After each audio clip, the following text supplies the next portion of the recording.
Ahora sí, creo que ya, María Elena, buenos días. Ya, buenos días, ¿cómo estás? Bien, gracias. Todavía no empiezan a llegar, pero en unos minutitos ya esperamos. Sí, seguro.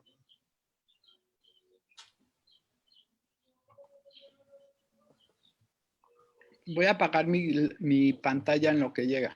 Sí, sí, sí.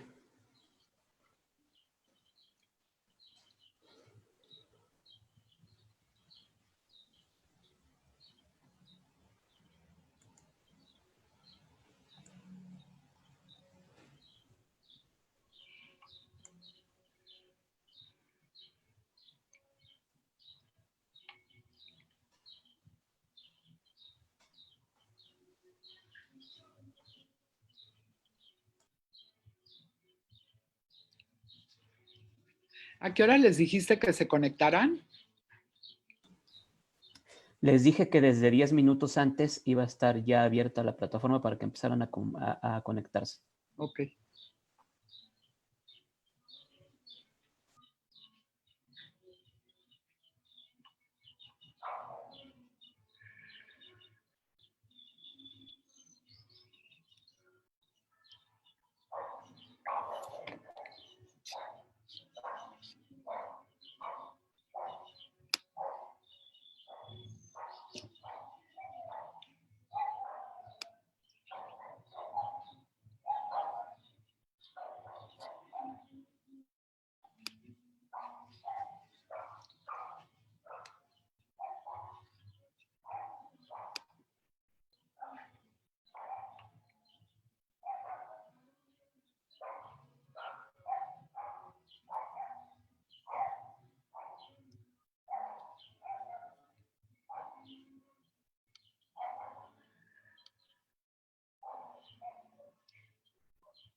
Señora, es su mamá. Ay, dile que ahorita no puedo hablar con ella porque voy a entrar a un foro. Ok, que si tiene cubrebocas.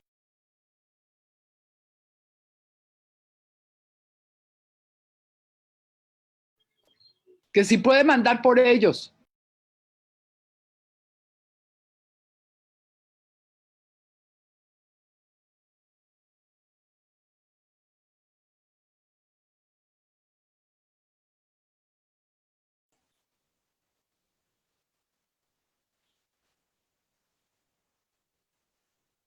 Se está conectando ya Eduardo Guerrero. Yo creo que todavía no nos empieza a escuchar, pero en un segundito creo que ya estará completamente conectado. Licenciado Eduardo Guerrero, buenos días. Buenos días. Espero que me escuche bien, que nos escuchemos todos. Sí, Pues buenos días. Ya empezó la transmisión a través de Zoom. Ya se está viendo quiénes estamos conectados. Nada más se sume el resto de los panelistas. Comenzamos 10 en punto, espero. Por lo pronto ya está conectada también María Elena Morera. ok. Hola Eduardo, muchas gracias por acompañarnos. No, con todo gusto.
Señora, dice que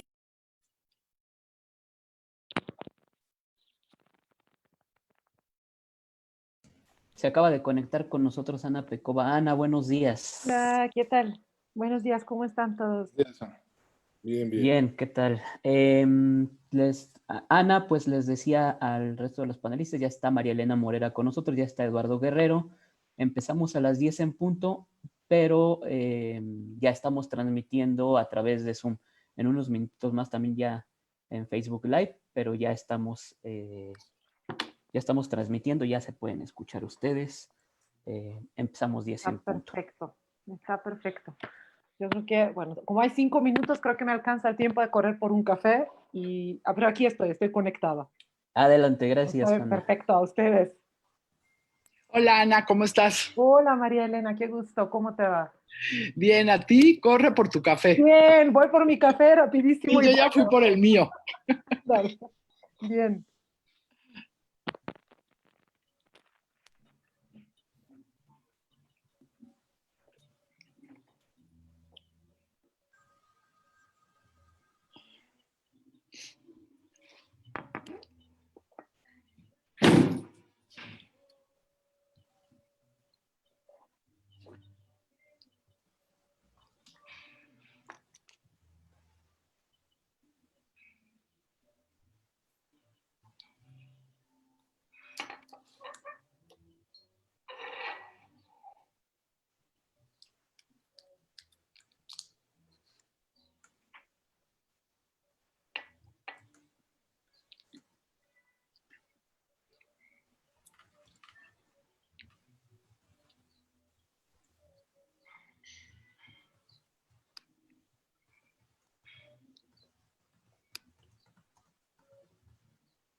Hola María Elena. Hola Saskia, ¿cómo estás? Bien, ¿y tú? Eduardo, ¿cómo estás? Bien, bien, ¿tú? Bien, muy bien. Aquí escondida de mi hija. Escucho que está tocando. No, esto está mortal, o sea, ¿Ya cuánto tiene? 2 años y medio. Ay, qué padre. No, pero está. Y pareciera, o sea, según yo en la mañana le expliqué así de hoy tengo que hacer esto, entonces necesito que tú. Y conforme se iban acercando a las 10, mamá, ¿por qué no tú y yo nos sentamos a pintar juntas? Y yo, no me hagas esto, no me hagas esto, no me hagas esto. Saskia, Bueno, está. buenos días, habla Juan Carlos Romero. Carlos, Bien, oye, veo que aparece mi nombre en el link que tienes tú. Si quieres cambiar tu nombre, ¿cómo se hace eso?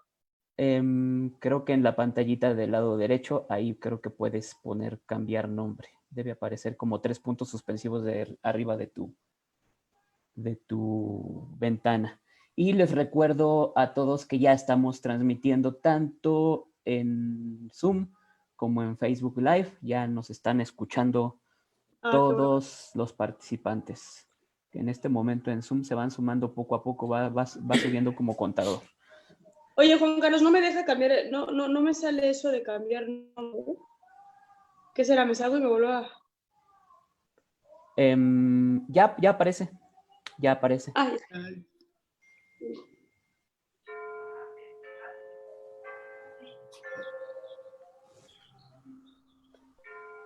Y como les decía, ya solamente falta por sumarse uno más de nuestros participantes y empezamos de inmediato.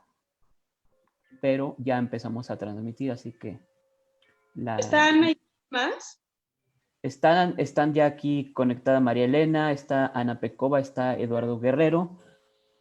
Y ya solo nos faltaría el doctor Polo Armenta, que me dijo que en unos minutos. Hola, abajo, Ana. Saskia, abajo en la pantalla va poniendo cuántos participantes se están sumando, pero ellos no tienen, no tienen pantalla abierta. ¿Sí lo ves? No, pero... Abajo dice Sí se ve. un numerito y dice 37 participantes. Padrísimo. Más los que se vayan sumando en unos minutos más por Facebook Live, que empecemos a transmitir ya. Se está conectando el doctor Apolonio Armenta, así que vamos a iniciar en punto. Doctor Armenta, buenos días. Se está conectando su audio todavía. Ya. Doctor Armenta, buenos días. Ya estamos todos conectados. Buenos días. Está por aquí Saskia Niño de Rivera, Ana Pecova, Eduardo Guerrero. Y pues ya está el doctor Apolonio Armenta, así que... Ya sí, listo. Listos, muy buenos días a todos. muy buenos días a Buenos todos. días. Bueno, pues son las 10 en punto de la mañana, así que buenos días a todas y a todos. A nombre de Causa en Común, pues les damos la más cordial bienvenida. Muchas gracias por acompañarnos en la transmisión de esta mesa de análisis del ciclo que se denomina Violencia, Seguridad y Derechos Humanos ante el COVID en México.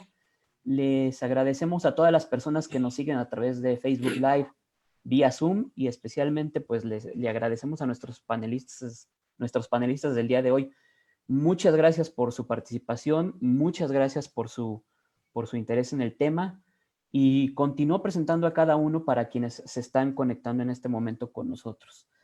En primer término está con nosotros Saskia Niño de Rivera, ella es directora general de Reinserta AC. El doctor Apolonio Armenta, él es titular de la unidad del Sistema Estatal Penitenciario de Coahuila. Está Ana Pecova, directora ejecutiva de X Justicia para Mujeres.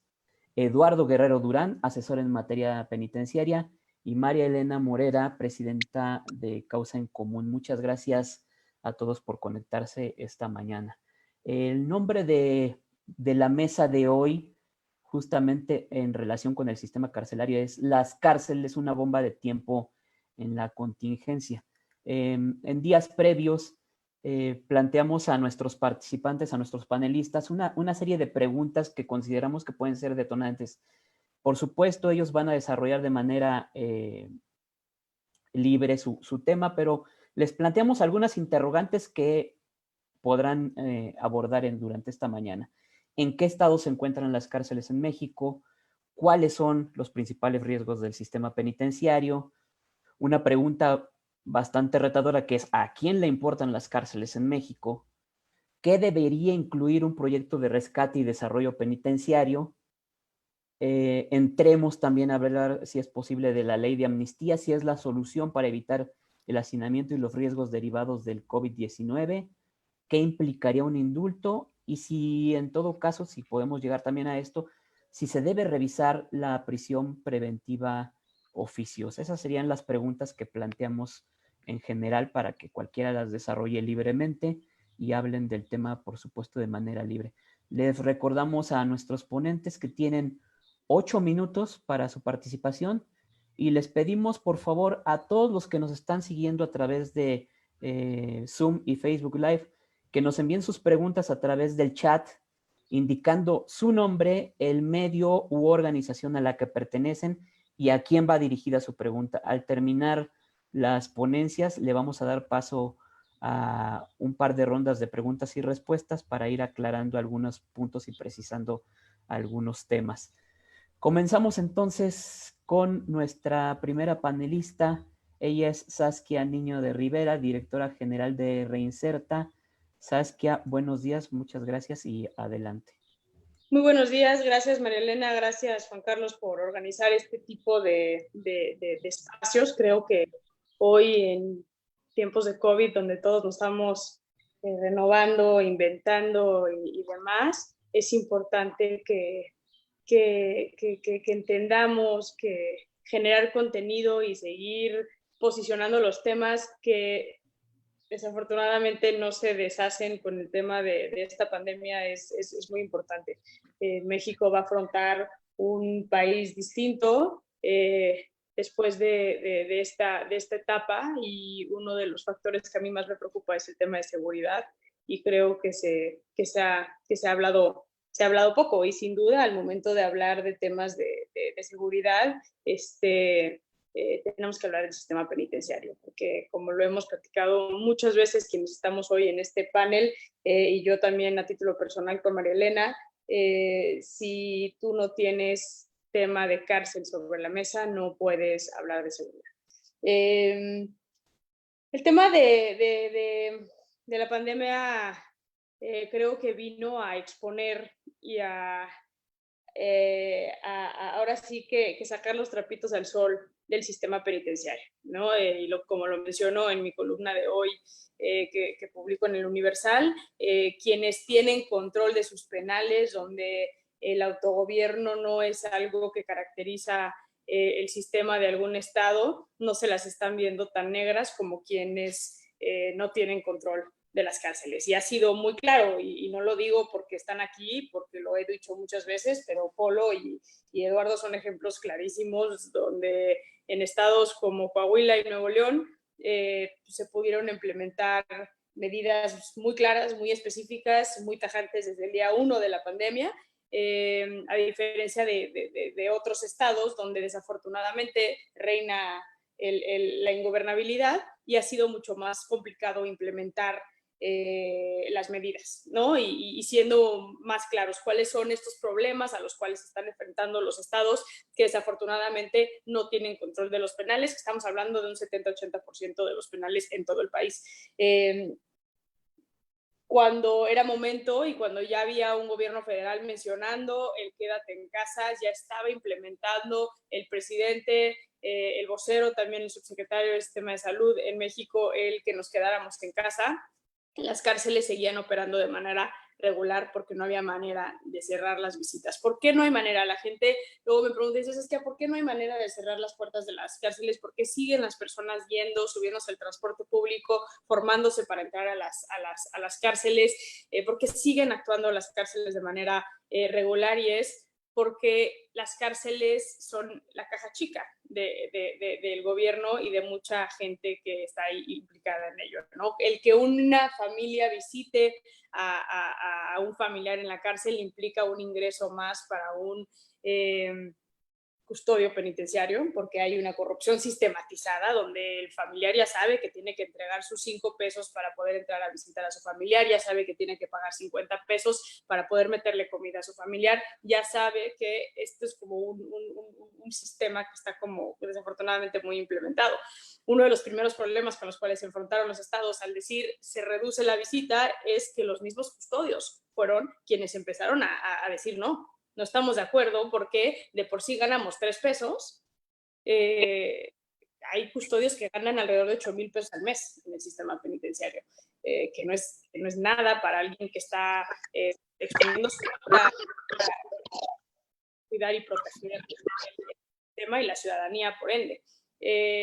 También creo que el presupuesto a lo largo de los años y el olvido del sistema penitenciario ha sido muy reducido para el sistema penitenciario, pero la realidad también es que esta misma corrupción ha hecho que se puedan desviar recursos. Si tú entras a la cárcel un día de visita, te das cuenta que el 100% o el 99% de las visitas llevan comida para sus internos y no llevan comida para ese día pasar un par de horas juntos y quizá comer algo, partir un pan o lo que sea.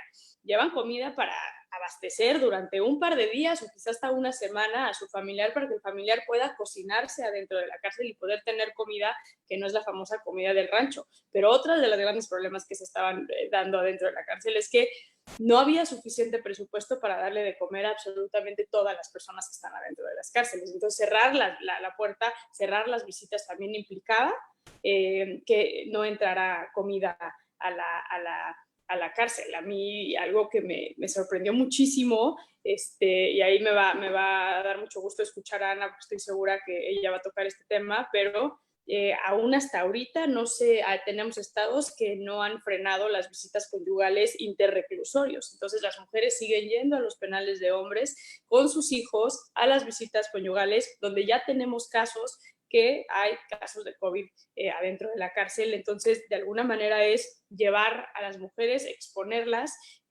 porque también se sabe, y hay que decirlo con todas las palabras, también se sabe que bueno, frenar una visita conyugal en un penal donde no tienes gobernabilidad es equivalente al apocalipsis.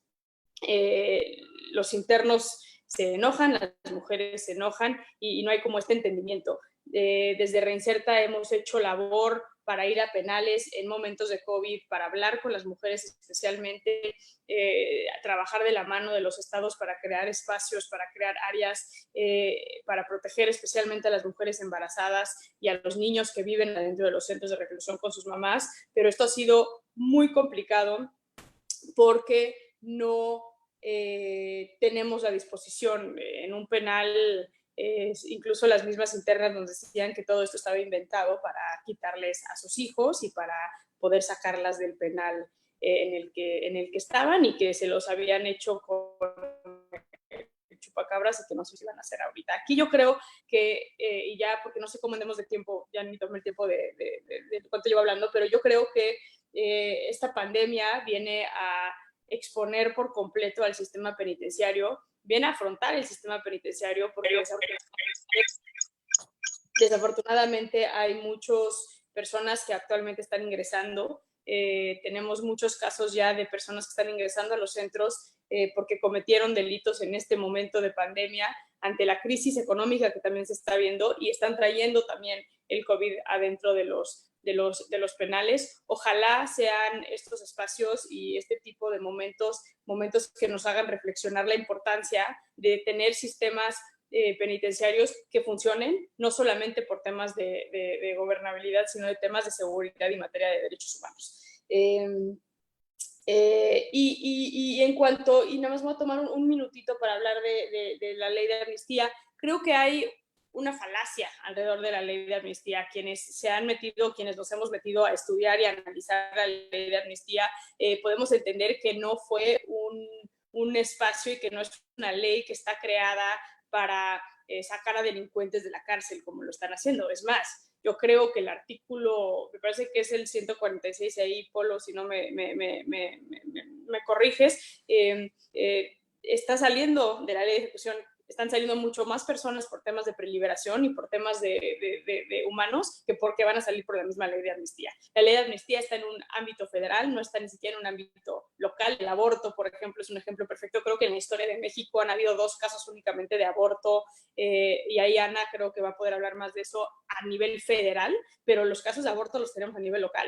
Y desafortunadamente la ley de amnistía no aplica a nivel local. Me preocupa mucho en materia de delitos contra la salud, cómo se van a implementar estas revisiones de expediente a nivel federal, porque quienes estamos metidos en el sistema penitenciario y quienes hemos caminado las cárceles, escuchado las historias de aquellas personas que están privadas de la libertad, sabemos que si algo no es congruente lo que realmente ocurrió con los expedientes. Entonces, me va a parecer muy interesante cómo la ministra, la secretaria Olga Sánchez Cordero, implemente este grupo que realmente se meta a analizar, pero para mí lo fuerte que podría llegar a ser de la ley de amnistía es una vez que se implemente dentro de los estados donde realmente está la gente más vulnerable y que está en situación como más delicada, ¿no? Entonces, esa es como mi postura.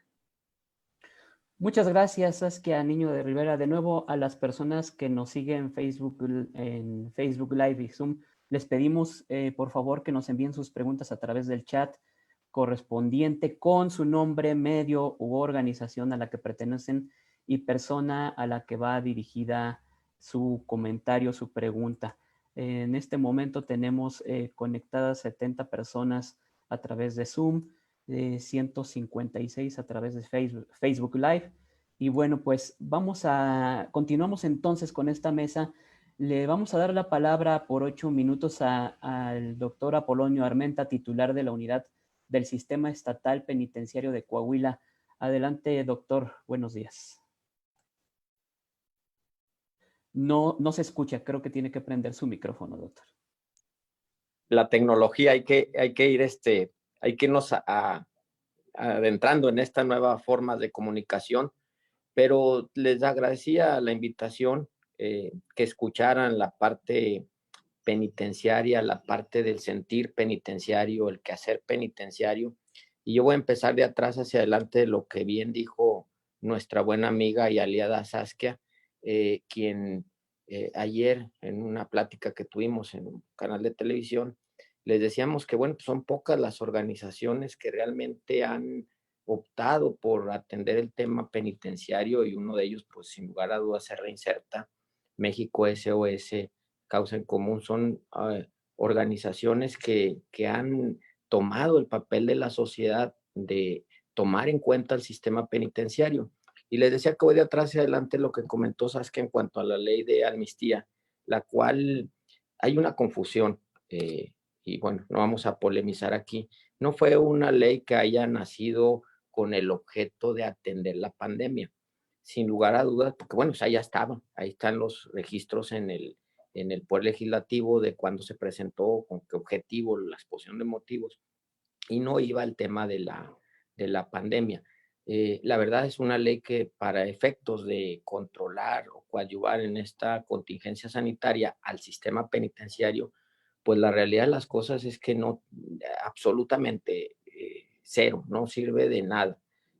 Hay otras medidas que se pueden tomar, como bien lo decía Saskia, la Ley Nacional de Ejecución establece las preliberaciones por políticas penitenciarias, que es decir, se arma ahí un plan entre la Fiscalía, el Poder Judicial y la Autoridad Penitenciaria, se revisan expedientes de aquellos casos que no sean delitos graves o que no sean de alto impacto, y eso permite que haya una salida anticipada. Ha habido muchos más ya ahorita en el país, todos los estados, incluso antes de que se publicara la ley de amnistía, ya habíamos preliberado a algunos internos que cumplían con esas características, incluso yendo más allá en algunos estados que hemos tenido comunicación abierta con los poderes judiciales. Tenemos muchísimos que están imputados como medida cautelar, la prisión preventiva, y eso no había que hacer otra cosa más que cambiarles la medida, ponerles un brazalete, resguardo domiciliario, la fijación de una fianza, la presentación periódica, alguna de las otras medidas cautelares, y eso resolvía o resuelve más el problema ahorita de la contingencia. Tenemos cerca de 200,000 internos en todo el país, entre cárceles federales y estatales. Al día de ayer nosotros hemos sido bombardeados por la sociedad, hemos sido bombardeados por la CNDH, por nuestra propia obligación como autoridades penitenciarias de resolver, de estar informando e incluso de estar actuando. Sin embargo, cabe hacer mención aquí de que el sistema penitenciario en el país tiene décadas en el abandono, décadas en las cuales no ha habido quien invierta un solo peso, salvo casos excepcionales como Nuevo León, que atinadamente asesora ahí mi buen amigo Eduardo, casos excepcionales como el cierre de Topo Chico. Imagínense hoy cómo estuviera Topo Chico con esta contingencia. Se adelantaron a la contingencia, pero porque le invirtieron. Pero esos son, la verdad que ahora sí, como dice el clásico, garbanzos de a libra, que haya estados que le inviertan a los sistemas penitenciarios, no hay. Somos ampliamente juzgados. El sistema penitenciario está mal, el sistema penitenciario es corrupto, el sistema penitenciario no brinda las condiciones de seguridad mínimas de derechos humanos de los internos. Sin embargo, yo quisiera que se explicara también la parte de cuánto recibe de presupuesto cada sistema penitenciario del país en los estados. O sea, es mínima la cantidad que se destina a los sistemas penitenciarios. No hay presupuesto para los sistemas penitenciarios, porque, bueno, la percepción social es o le metemos a una escuela o creamos, en este caso ahorita la contingencia, un hospital, y las cárceles se siguen rezagando y se siguen rezagando y se siguen rezagando. Ayer me hacían una pregunta, ¿qué comían los internos? Bueno, los internos comen lo que nuestro presupuesto nos permite. Procuramos darles buena alimentación de calidad. Sin embargo, hay estados que tienen la poca capacidad económica por sí solos, porque bueno, son estados que tienen poca dinámica económica, y eso implica que se siga rezagando, se vuelve a rezagar. Sin embargo, esa parte olvidada del sistema no se ve. O sea, todo el tiempo somos criticados, todo el tiempo somos prejuzgados y todo el tiempo se generaliza. Y no, la verdad hay muchas excepciones en muchos estados, son cerca de 350 penales en el país no todos están mal, si bien es cierto, el 60% carece de una distribución adecuada de espacios, y eso ocurre, les digo, por falta de recursos, no se le ha invertido a los penales, no ha habido una inversión. El desahogo que hubo en los centros federales fue a partir de que se crearon los CPS. Y bueno, mi buen amigo Eduardo hizo una redistribución extraordinaria que hoy permite que no haya sobrepoblación y hacinamiento en los centros federales, pero porque hace unos cuantos años se crearon los centros federales concesionados, que eso permitió ampliar la capacidad de espacios, incluso apoyando a los estados para recibir internos. Y ese es el gran tema. El gran tema aquí, afortunadamente, hoy no es un problema fuerte de salud. Tenemos que seguirlo conteniendo. Vemos que llegan aviones y aviones de China con equipo médico y los centros penitenciarios del país no han recibido una sola careta, un solo par de guantes o una sola cubrebocas. No hemos recibido absolutamente nada. ¿Cómo le hemos hecho para enfrentar la crisis? Bueno, pues con los recursos que tenemos, con los pocos recursos que tenemos y que nosotros mismos con ingenio pues hemos hecho algunas circunstancias ahí de contención del problema de salud. Y miren, nomás les voy a decir una cosa. De cerca de 200,000 internos que hay, al día de ayer nosotros tenemos que estar reportando todos los días a la CNDH los casos sospechosos y los casos confirmados. De los cerca de 200,000 internos que hay en el país, solo 78 están confirmados. Solo 78, estamos hablando de un 0.003%.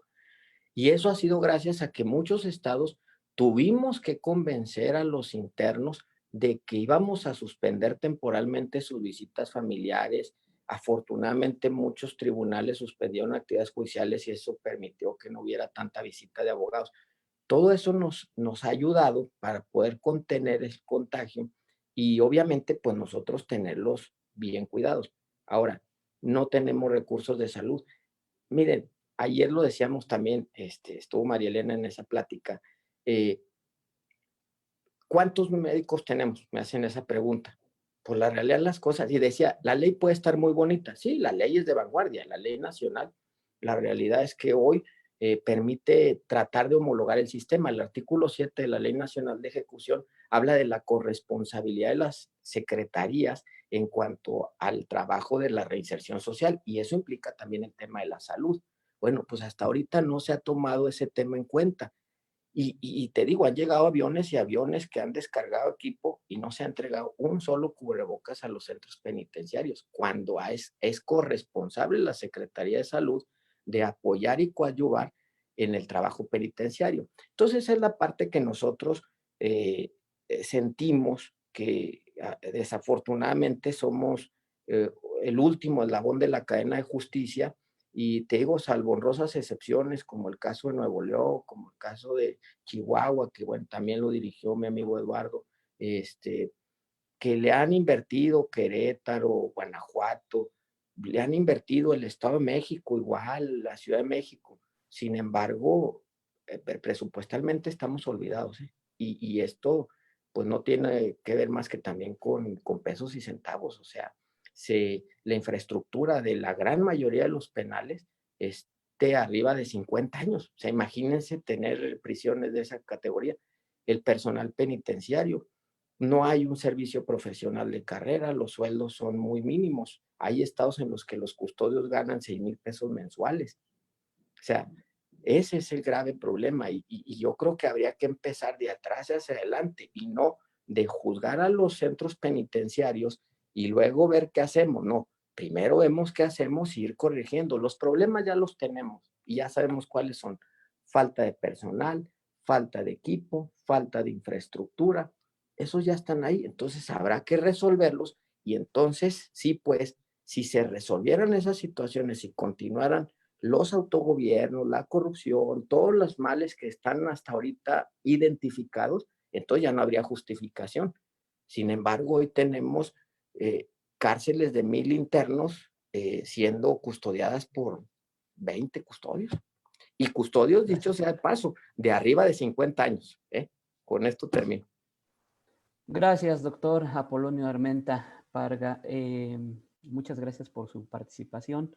Una vez más, a todos los que están conectados con nosotros, les quiero recordar que estamos transmitiendo por Facebook Live, donde ya tenemos 166 espectadores, y por Zoom, donde tenemos poquito arriba de 70. Una vez más, les pedimos por favor que nos envíen sus preguntas a través del chat correspondiente con su nombre, medio u organización a la que pertenecen y persona a la que va dirigida para al final poder canalizarla. Continuamos ahora con Eduardo Guerrero Durán. Él es asesor en materia penitenciaria. 8 minutos, licenciado Guerrero, adelante. Gracias, primero que nada, gracias por la invitación, Juan Carlos, Marilena. Creo que hacen una labor muy importante y abrir este tipo de foros en estos momentos creo que es de suma relevancia, ¿no? Y yo quisiera dar respuesta a las preguntas que mandaron, que se me hicieron muy interesantes. Dice, la primera, ¿en qué estado se encuentran las cárceles? En abandono, ya lo dijo Apolonio. El sistema penitenciario en México tiene décadas y décadas y décadas de abandono, a excepción de 4 o 5 sistemas penitenciarios estatales que realmente han querido entrarle al tema. De ahí en fuera están en abandono total, ¿no? Los principales riesgos que hay en el sistema penitenciario, yo veo 3 muy importantes. El primero, que no cumplen su función, que sea un proceso de traer gente con otra actitud a las calles. El segundo, que se convierten en escuelas del crimen, nos guste o no, es una realidad de México. Una persona entra por robo y se especializa en secuestro o en extorsión. Y el tercer gran riesgo que veo yo es que se vuelven centros de operación de la delincuencia organizada. Desde las prisiones se gesta una gran cantidad de los delitos de alto impacto que suceden hoy en nuestras ciudades. ¿A quién le importan las cárceles? A nadie. A nadie. Son muy pocos los gobiernos estatales que se suman a que les importen las cárceles. Verdaderamente las cárceles, lo dijo muy bien Apolonio, somos el eslabón olvidado en materia de justicia, y creo que debiéramos de ser uno de los eslabones más importantes, ¿no? Porque es donde verdaderamente se hace valer el Estado de Derecho en una prisión, ¿no? ¿Qué debería incluir un proyecto penitenciario? Híjole, yo creo que tiene que tener muchos cosas que se deben de conjugar. Lo primero que debe de incluir un proyecto penitenciario se llama voluntad política. Si no hay voluntad política para transformar un sistema penitenciario, esto no va a funcionar. Segundo, una estrategia no de estar haciendo cosas a ver si funcionan o no funcionan. Tiene que haber una estrategia de planeación que esté basada en un diagnóstico real de lo que sucede dentro de un sistema penitenciario. Y tercero, creo que tiene que haber un gran equipo de trabajo para que esto pueda suceder y estas estrategias se puedan implementar, ¿no? La ley de amnistía, para mí también creo que es algo que no funciona, es simple y sencillamente estar administrando errores. No podemos estar administrando errores y querer sacar PPLs ahorita de las prisiones porque no tenemos la capacidad como sistemas penitenciarios de poder garantizar su salud y su bienestar dentro de una prisión, porque no les dé una enfermedad como lo estamos viendo ahorita con esta pandemia. Creo que es solamente administración de un error, que en México eso es muy común, que nos encanta administrar errores, y creo que no podemos estarlo haciendo. Creo que no es la solución. Creo que la solución es realmente transformar los sistemas penitenciarios desde fondo. Y yo creo que hoy en México, con esto que se está viviendo, y lo dijo Saskia también, tenemos que encontrar nuevas formas de hacer las cosas en las prisiones. Hoy tienen que voltear los gobernadores y tienen que voltear a prestarle verdaderamente atención. No puede ser que todavía hace 3, 4 días se haya aprobado un protocolo apenas de operación para el COVID, cuando debiera de ser, se debió de haber aprobado desde hace meses, por lo menos 1 o 2 meses. Hay estados en los cuales sí se empezaron a utilizar protocolos de actuación para el COVID, pero hay estados donde ni siquiera hoy han cerrado la visita familiar, ¿sí? Y no lo han cerrado porque no lo pueden hacer, porque no tienen control de sus centros penitenciarios. Yo creo que esto es algo muy delicado que la autoridad no le ha prestado atención y no le van a prestar atención hasta que sucedan cosas como las que han sucedido en otros países, en Estados Unidos o en Europa, en Brasil, donde ha habido en Estados Unidos brotes importantísimos de cárceles completas con gente contagiada con COVID, o en Brasil con gente fugada de las cárceles, o en Venezuela, ¿no? Entonces, creo que hasta que no sucede algo, los gobiernos le prestan atención a este tipo de situaciones, ¿no? Hoy me preguntaban a mí hace un par de semanas que sí que se podía hacer dentro de los sistemas penitenciarios. Le digo, lo que pasa es que debieron de haber empezado a trabajarlo desde que se dio la alerta de que teníamos el primer caso de COVID aquí en México. Hoy yo les puedo decir, en Nuevo León implementamos desde el día 9 de marzo un protocolo dividido en 6 fases, ¿sí? Desde el principio del día 3 hasta el día 20, el día 13 de abril, que cerramos por completo ya el ingreso a las personas, y empezamos con un acuartelamiento del personal técnico, jurídico, operativo y directivo de los centros penitenciarios. Ellos también están acuartelados dentro de los penales, no están saliendo, y esta es una medida importantísima porque a final de cuentas la familia de los PPLs, que nosotros cerramos la visita el día 27 de marzo al ingreso de familia, la familia y los trabajadores son los que pueden afectar a la población al interior. Entonces, por eso hubo que tomar ese tipo de medidas, si quieren drásticas, pero creo que son las que se tienen que tomar, ¿no? No podemos poner en riesgo a los trabajadores del sistema penitenciario, y no podemos poner en riesgo a sus familias ni a los PPLs. Creo que hay mucho trabajo por hacer en el sistema penitenciario en México. Creo que las autoridades necesitan verdaderamente prestarle atención a lo que está sucediendo. Creo que tenemos que aprender de esta pandemia.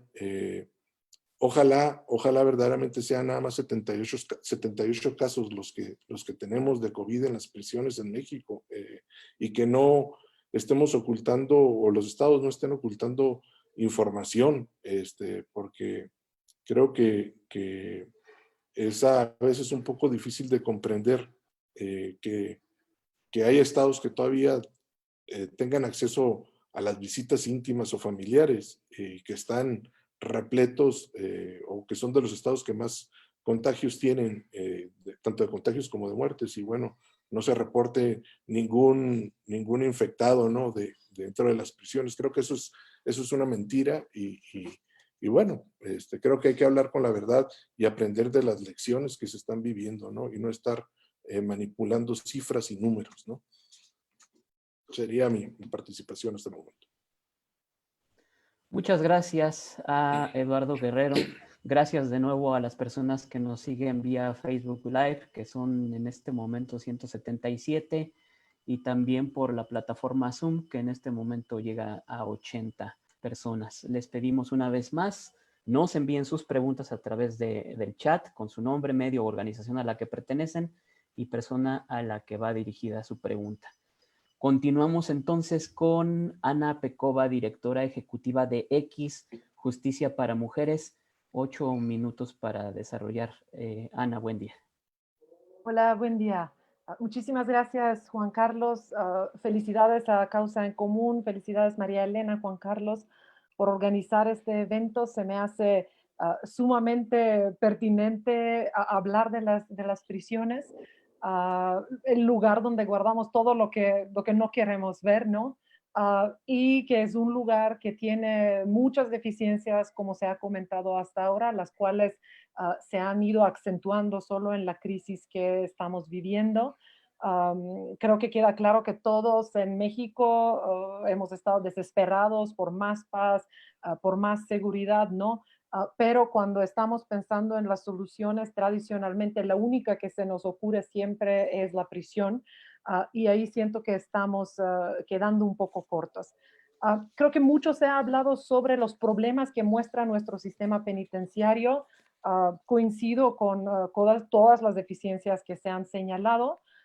Me gustaría ir un paso antes y hablar un poco y poner sobre la mesa el tema de cómo hemos llegado a llenar tanto las prisiones, a pesar de que tenemos un sistema que tiene todas estas deficiencias, toda esta falta de recursos, el problema con hacinamiento, la falta de acceso a servicios, falta de un salario digno para todas las personas que, y condiciones de trabajo dignos para todas las personas que lo están operando.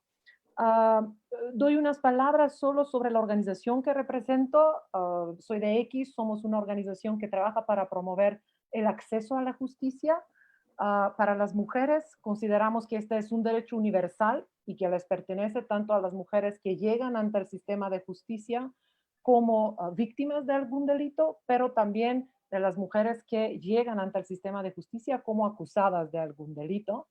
Ah, y ahí, cuando nos hacemos la pregunta, ¿cómo es que se nos llenaron las prisiones tanto con mujeres? Si bien representan una minoría, solo son 5% del total de la población penitenciaria. Hay políticas, hay fenómenos alrededor que han contribuido que las mujeres se vuelvan en el grupo penitenciario con más alta tasa de crecimiento. O sea, el número de mujeres en prisión crece más rápido que el número de hombres. Y esto nos ha llevado a las políticas de drogas específicamente. Esa es una dinámica, un trend que vemos a partir de 2007. Esto es también la respuesta de por qué tenemos tantas personas, tantas mujeres en prisión preventiva. La prisión preventiva como un fenómeno afecta muchísimo más a las mujeres. En el Fuero Federal tenemos 52 mujeres que están esperando una sentencia y que posiblemente están en una situación sumamente crítica ante la crisis eminente que estamos viviendo por coronavirus. La guerra contra las drogas hubo muchos impactos sobre las mujeres, cambió las dinámicas de la violencia que vivimos las mujeres, cambió muchas cosas, pero una de las cosas de las que menos hemos hablado es cómo contribuyó a un encarcelamiento masivo de las mujeres. En el Fuero Federal, los delitos contra la salud son la causa número 1 de encarcelamiento de mujeres. En el Fuero Común es la cuarta, creo, tercera o cuarta causa, pero también incluso ahí, la primera causa es de encarcelamiento de mujeres. En el Fuero Común es robo sin violencia. Los dos temas, las dos causas que llevan a las mujeres en prisión, las dos principales causas, delitos contra la salud y robo sin violencia, son delitos que por un lado nos dicen mucho sobre el contexto de esas personas, son delitos que no tienen una víctima directa y por otro lado nos hablan mucho del sistema de justicia que tenemos. ¿A qué me refiero? Que tenemos un sistema que únicamente procesa casos que se cachan en flagrancia. No tenemos la capacidad de hacer ningún tipo de investigación. Entonces, solo lo que se interrumpe en el momento se lleva en prisión. Cuando hablamos específicamente de delitos contra la salud, ¿cómo llegan a involucrarse las mujeres? Son tradicionalmente las mulas, las que llevan la mercancía de un lugar a otro. Se intercepta un auto, un camión, se revisa, se encuentra un paquete y la llevan. O por las roles de género son las que más se quedan en el hogar. Llega la policía, revisa. Muchas veces ni siquiera son ellas las que se dedican al comercio de drogas, pero las llevan a ellas.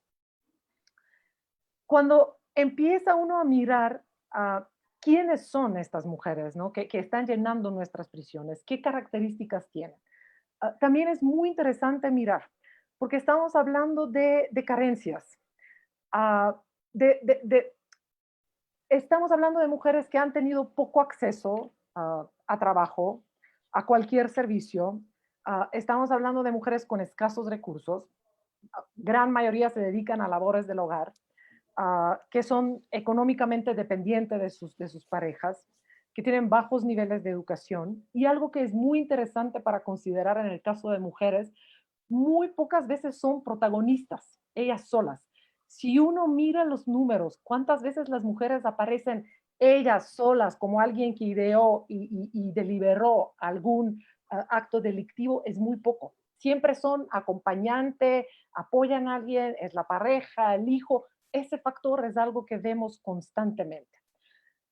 Una de las principales lecciones que hemos tenido de ese acercamiento, ese seguimiento de las mujeres que tenemos en prisión, nos ha mostrado que de veras es muy difícil marcar una línea clara entre víctimas y victimarios.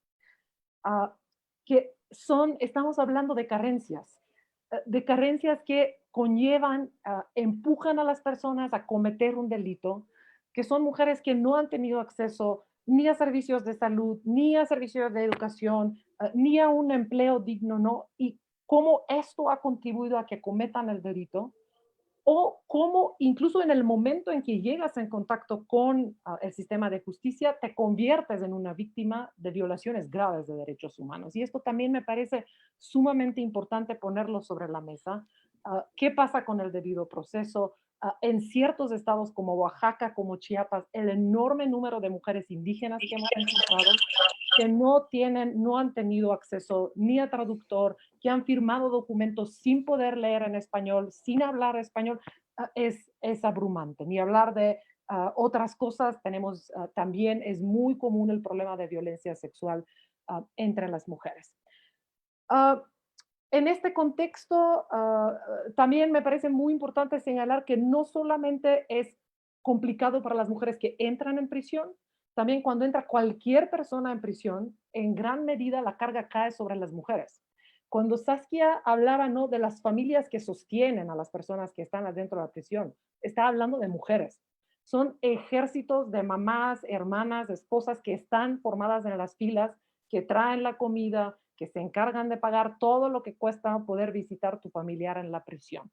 Y cuando están del otro lado es también mucho más complicado y son mucho menos las personas que las visitan, pero eso tiene otra complejidad.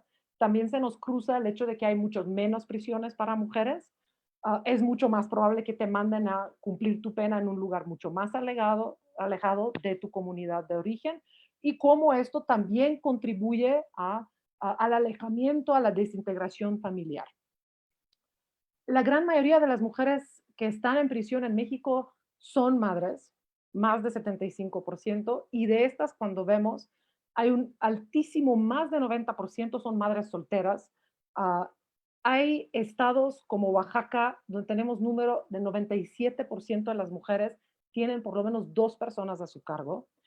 Y en México no tenemos una institución que se preocupa qué es lo que pasa con estos niños una vez que ingresa la mamá en la cárcel. Nadie sabe dónde acaban. A veces acaban en las redes familiares, si tienen suerte, pero no siempre es el caso, ¿no? Entonces, también me parece importante ponerlo sobre la mesa. ¿Qué es lo que se puede hacer en este contexto, no? Tenemos en toda esta situación,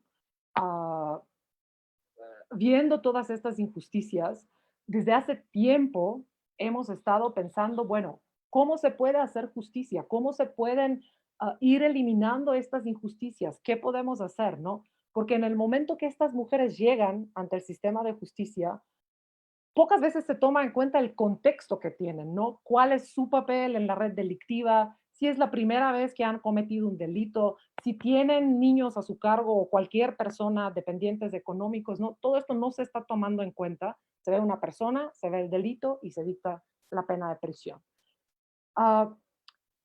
Y hemos estado pensando, ¿qué podemos hacer? ¿Qué podemos hacer para arreglar estas injusticias? Y ahí hay varias salidas que ahorita justamente los hemos estado discutiendo en el contexto de coronavirus. Una de ellas es, pues, desde luego, la Ley Nacional de Ejecuciones Penales, que ya lleva años con nosotras y que ha contribuido a que poco a poco pues, se vaya disminuyendo la población que tenemos en prisión. pero tampoco ha sido la gran solución. Hemos estado tratando de utilizarlo a lo largo de varios años para liberar a mujeres que están por delitos contra la salud y no hemos podido en un solo caso. Siempre nos lo regresan, los jueces, el argumento que utilizan es que no se puede utilizar retrospectivamente, que solo es para casos que han ocurrido después de la ley, que no se puede utilizar en delitos contra la salud. También está el tema, incluso cuando se otorgan los beneficios, si es accesible o no para la persona. Las mujeres, como provienen de contextos de pobreza, como son las que tienen todavía menos dinero, no pueden acceder. A veces el brazalete puede costar hasta 30,000 pesos para que tú puedas salir. Las familias no tienen ese dinero. O tenemos casos como el caso de la Ciudad de México, donde hay muchos brazaletes y los jueces simplemente no optan por ese tipo de alternativas. Hemos tenido muchos problemas con esto. Y así es como poco a poco llegamos a la idea de empezar a pensar de una amnistía. Y aquí quiero hablar un poco de la ley de amnistía, que ha sido muy controversial y ha marcado mucho de la discusión sobre población penitenciaria en este contexto de coronavirus. Creo que hay varias cosas que es muy importante aclarar. Uno, esta ley no es una medida que se pensó para responder a la crisis de coronavirus. Creo que ya se mencionó. Y se me hace muy injusto juzgarla desde el contexto de coronavirus cuando no fue pensada con este objetivo. El contexto que estamos viviendo ahora solo le otorga un sentido de urgencia, de que nos apuremos, de que pensemos en mecanismos más ágiles para poder abrir la puerta que se despresuricen las prisiones. Esto es algo que se ha estado trabajando desde antes, reconociendo que tenemos un sistema que es bastante injusto, que han llenado las prisiones con personas que no es necesario que estén en prisión. El caso de las mujeres que están privadas por delitos contra la salud es el mejor ejemplo de víctimas de políticas punitivas, donde no hay una víctima del otro lado directa y no es necesario esas personas resguardarlas en prisión. Punto. Solo estamos llenando sobre un sistema que ya está sobrellenado de personas y ya tiene muchos problemas. La otra cosa es, si es la solución a todos nuestros problemas, por supuesto que no lo es. Si queremos realmente resolver el problema, hay que ir desmantelando los mecanismos que han contribuido a que se llenen así las prisiones, lo cual nos lleva a revisar las políticas de drogas. No podemos seguir con las mismas leyes. Lo cual nos lleva, también se habló de aborto, despenalizar el aborto. Si bien es cierto que no hay mujeres en el fuero federal por este delito, tenemos que empezar a trabajar también a la reinserción. No puede ser que la reinserción sea un folleto que te entregan a la salida. No puede ser que sea algo que no se trabaja dentro y afuera, que no tengamos políticas. No puede ser que en la Ciudad de México no tengamos ni una sola casa de medio camino para mujeres que salen de prisión y no tienen familiares que los puedan recibir, mientras haya 17 para los hombres. Esto es algo que se tiene que trabajar y se tiene que complementar con esto la ley de amnistía. Y desde luego, como lo decía Saskia, ahora el reto es llevarla, traducirla en nivel local. Y ahí la buena noticia es que ya varios estados, ya tenemos en Hidalgo presentada la iniciativa, ya está Oaxaca trabajando, entiendo que hay diputados en Nuevo León también que están trabajando, ya está empezando esto. Y creo que ese es el principal valor de la ley de amnistía, es simbólico. Es que manda un mensaje desde la federación que dice, a ver, esto no debería de ser un delito. Hay personas que han vivido injusticias. Estas personas no tienen por qué estar en la prisión. Busquemos, ¿no? Ahora cómo bajarlo en nivel estatal, que es donde está la gran mayoría de las personas, desde luego, ¿no? Se ha comentado también la opción de indulto. También está bueno. Desde X apoyamos cualquier medida que abre la vía para que salgan personas de la prisión, para despresurizar el sistema. Sin embargo, nos parece que es un dedazo donde el presidente pone nombre y apellido de quién debería de salir. Entonces, si tienes suerte de encontrarte en esta lista, qué bueno, felicidades, pero quizá va a haber muchas personas que igual pueden calificar y no se van a encontrar en esa lista. Y en ese sentido, la idea de una ley de amnistía que de forma más masiva delinea unos lineamientos, unas reglas, ¿no? De quién podría salir, se nos hace una buena apuesta con todas las Estás reservas de que pasando para tu entrega nada la es la comida. versión perfecta que tenemos. Estoy en la Pudo haber conferencia. sido muchísimo más ambiciosa esta ley, y pudo haber abierto la puerta para que salgan incluso más personas, ¿no? Y ahora el reto que tenemos es que se agilice, desde luego contempla un mecanismo que toma cierto tiempo. Hay que ver cómo se acerca esta información a la población que está en prisión para que puedan solicitar este beneficio. Hay que trabajar con la Defensoría Federal para también que apoye, que solicite la amnistía para estas personas.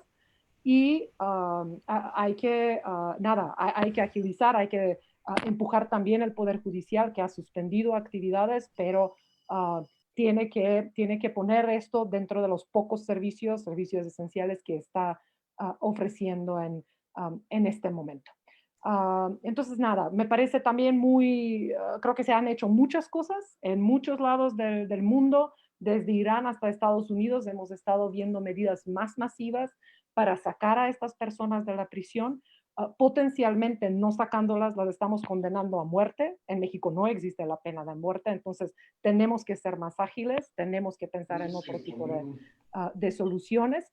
Y lo que se está liberando me parece a nivel estatal. Tenemos el caso de Coahuila, el caso de la Ciudad de México, donde ya han salido un buen número de personas con la legislación actual.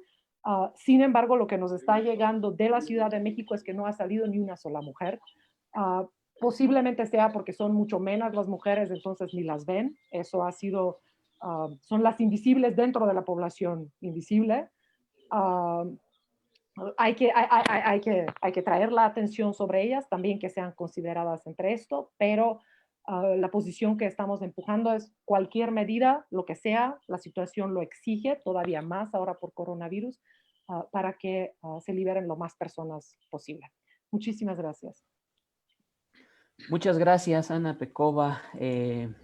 Pues seguimos aquí transmitiendo por Facebook Live, donde tenemos 180 personas. En Zoom tenemos ya 180 participantes. Y una vez más, les reitero que pueden enviar sus preguntas a través del chat con nombre de su medio o organización y la pregunta a quién va dirigida. Y bueno, pues para finalizar esta ronda de ponencias, vamos a cederle la palabra a María Elena Morera. Ella es presidenta de Causa en Común. Adelante, María Elena, 8 minutos. Muy buenos días a todas y a todos. Muchas gracias por escuchar esta importante reflexión. Gracias, Ana, Saskia, Apolonio y Eduardo por participar. Pues como ya dijeron aquí en este panel, el sistema penitenciario se ha ido agravando, la situación en la que está. Realmente a nadie le ha importado, como aquí decían, desde hace décadas. ¿Por qué? Porque pues los que están internos no votan, entonces a los políticos les da igual. Y la gente erróneamente piensa que ya están en la cárcel, mejor que se queden ahí y no les importa si los tratan mal o muy mal. Lo cual es muy grave porque no se asume que estas personas van a salir y lo que quisiéramos es que salieran mejor que como entraron. Entonces, pues se trata sin duda de un tema pendiente y olvidado por los gobiernos locales principalmente, pero también por el gobierno federal. Ahora, ante esta contingencia que se presenta, pues aparentemente están tomando medidas preventivas, sin embargo, ¿cómo lograrlo en cárceles que no cumplen ni siquiera con las medidas mínimas de control?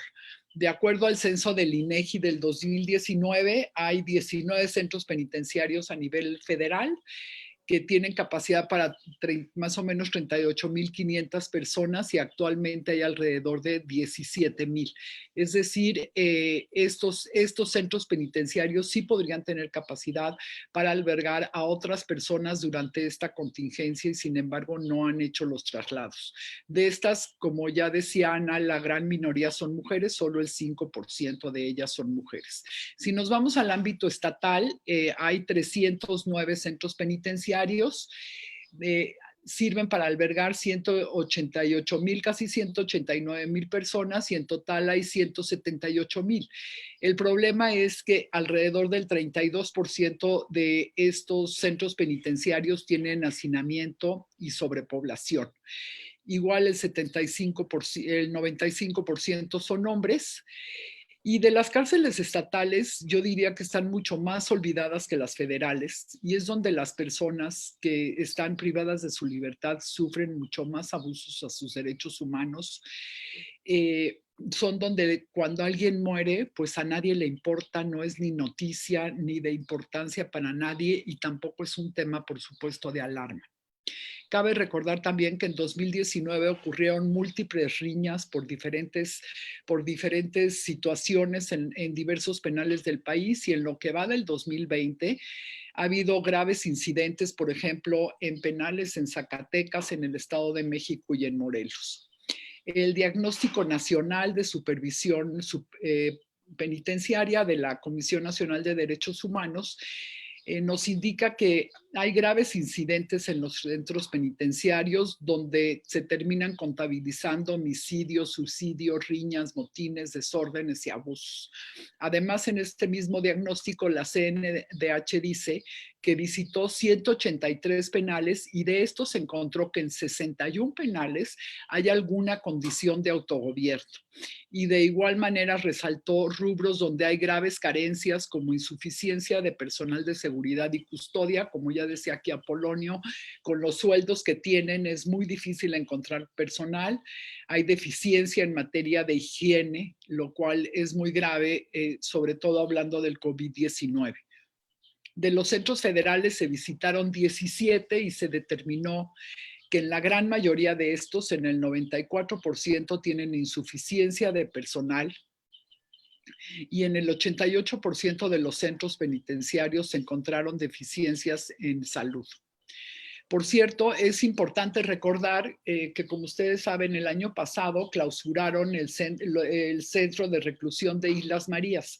Este es el centro de reclusión que estaba catalogado como el mejor centro de reclusión del país. Es increíble que lo que terminamos tratando de hacer bien termine por clausurarse.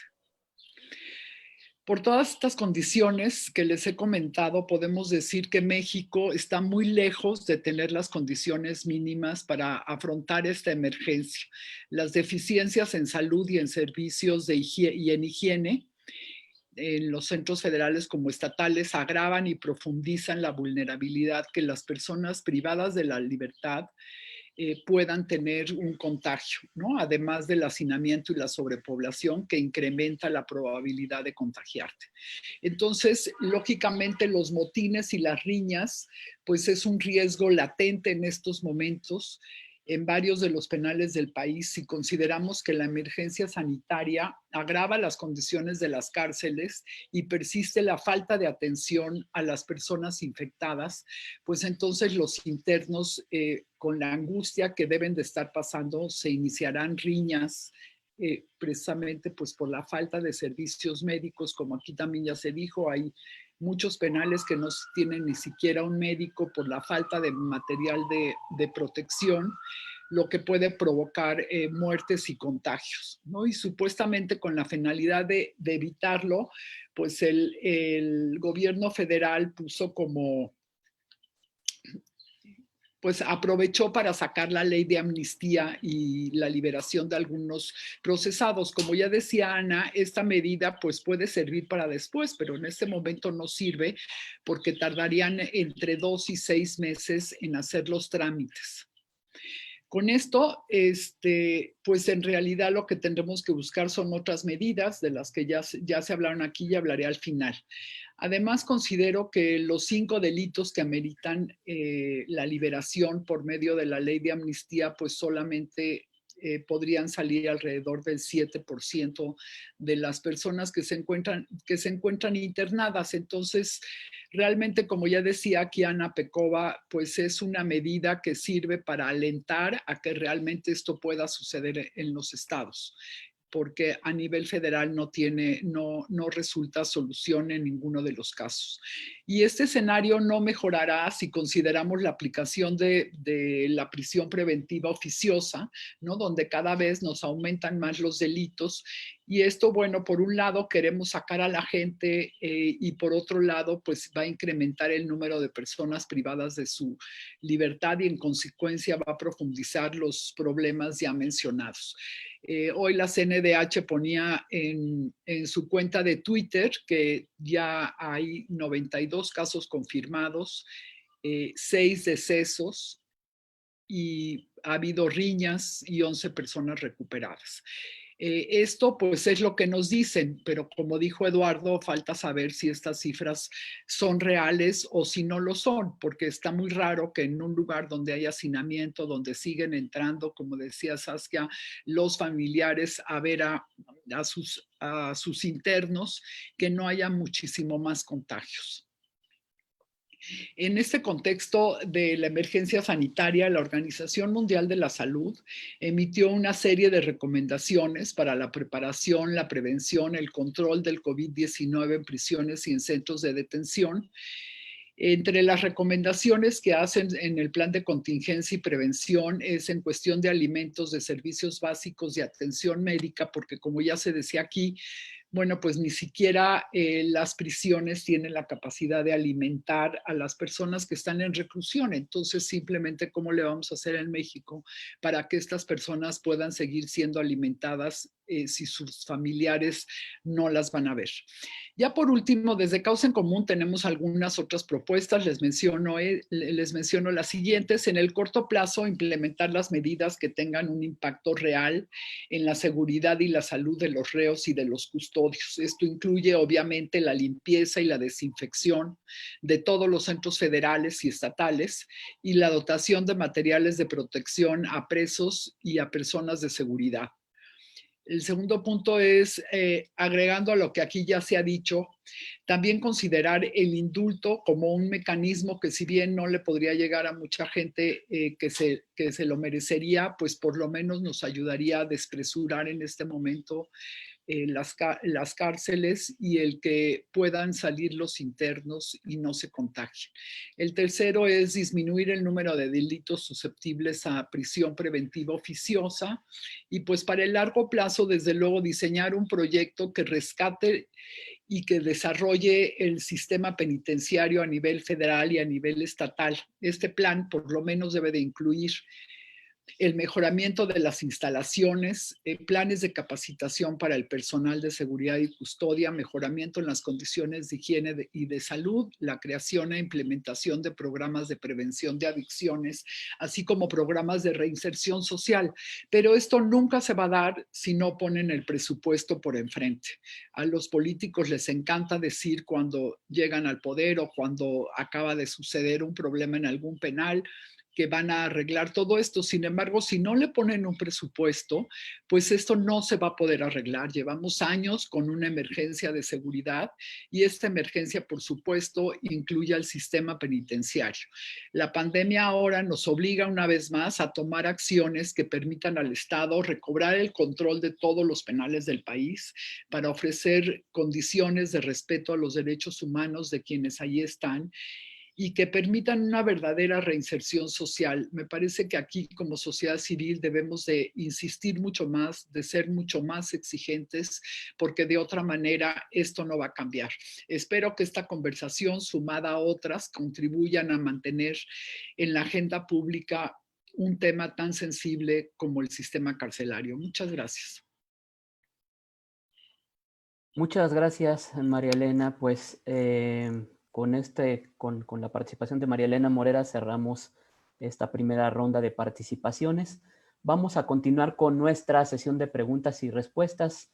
Nos quedan unos minutos, así que le pedimos a todos los que nos siguen, que son alrededor de 180 personas en Facebook Live y poco más de 80 en Zoom, nos envíen sus preguntas a través del chat, nombre, medio u organización a la que pertenecen y a quién va dirigida. Las preguntas que no alcancemos a responder, todas van a llegar a nuestros panelistas para que puedan verlas, leerlas y darles respuesta. Me voy a tomar la libertad de tomar un pequeño bloque de preguntas. Estas dos preguntas, una es de Gerardo Jiménez de Excelsior y la otra es de Verónica Díaz de Milenio. Las dos están dirigidas para Saskia Niño de Rivera. Primero, Saskia, ¿cómo evalúas la preliberación de 800 internos en la Ciudad de México? ¿Sirve de algo esta medida para evitar contagios? Y por otro lado te preguntan, más allá del recuento de contagios en los penales de México, ¿qué se sabe de ello? Porque especialmente en la Ciudad de México no se han dado informes concretos sobre los contagios por COVID. Saskia. Ok, yo creo que cualquier preliberación se aplaude. Creo que la cárcel definitivamente no es para todo mundo y México ha generado un sistema donde creemos que justicia es igual a venganza y eso nos ha llevado a un, yo creo que fracaso social y a un lugar donde nos complica la reconstrucción del tejido social desde un punto preventivo y humano. Yo creo que cualquier preliberación es buena y aplaudo estos esfuerzos que se están haciendo porque, como lo he hablado con el subsecretario Asael Ruiz y también con el subsecretario Manuel Palma en el Estado de México, se está trabajando con jueces que están en su casa y están haciendo estas preliberaciones que ya les tocaban por ley y que también son por carácter humano, por temas que tienen que ver con COVID. Y aquí sí que quede muy claro que la ley no permita que salgan personas con delitos graves o demás, ¿no? Entonces, para que nos quitemos también ese estigma de lo que tiene que ver con que están saliendo criminales a las calles. Yo creo, sin duda, y ahí tanto Polo como Eduardo no me dejarán mentir, que encabezan sistemas penitenciarios, el poder despresurar las cárceles es un gran avance, es un avance importante para poder proteger a las y las personas privadas de la libertad, ¿no? Entonces, a las personas, privadas de la libertad, por un caso. Y por otro lado, personalmente me preocupa mucho, no solamente el sistema penitenciario, pero en México, el conteo. Creo que algo lo cual ha salido muchísimo es la veracidad o no de las cifras, el aumento de los casos de neumonía atípica, y creo que las cárceles en este caso es donde más puede existir que se escondan este tipo de casos. Realmente, como bien lo dijo Polo, el sistema penitenciario ha estado olvidado por años y no hay un sistema puntual donde la ciudadanía tenga acceso a lo que pasa dentro, más allá de lo que las autoridades quieran informarnos. Lo que sí estoy convencida es que no tiene acceso alguno y, como bien lo dijo Polo, no han recibido un solo tapabocas, no han recibido una sola mascarilla, no han recibido absolutamente nada para poder adecuar, pero sé que en la Ciudad de México y en el Estado de México también, bueno, me queda claro que Eduardo ya lo hizo en Nuevo León y Polo también desde hace mucho, pero ya están adecuando dormitorios para atender los casos de COVID. Yo tengo acceso y me han estado hablando mucho, recibo alrededor de 5 a 8 llamadas diarias de centros penitenciarios de todo el país, de personas privadas de la libertad y sí hay muchísimos casos sospechosos. Yo calculo que en la Ciudad de México hay más de 60 casos ya confirmados que no han salido a decirlo como tal. Y vi algunas preguntas que también tienen que ver, nada más quiero contestar una rapidísimo porque le escribí ahorita al subsecretario del Sistema Penitenciario de Quintana Roo.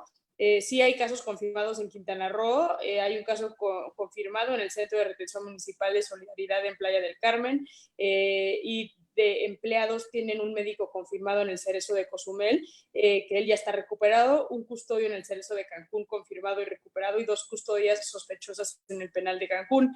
Y bueno, si quieren al rato, Juan Carlos, cuando me vuelves a dar la palabra, o si me dices de una vez, veo también varias preguntas de temas de maternidad en prisión, también por ahí tengo algunos comentarios. Gracias, Saskia.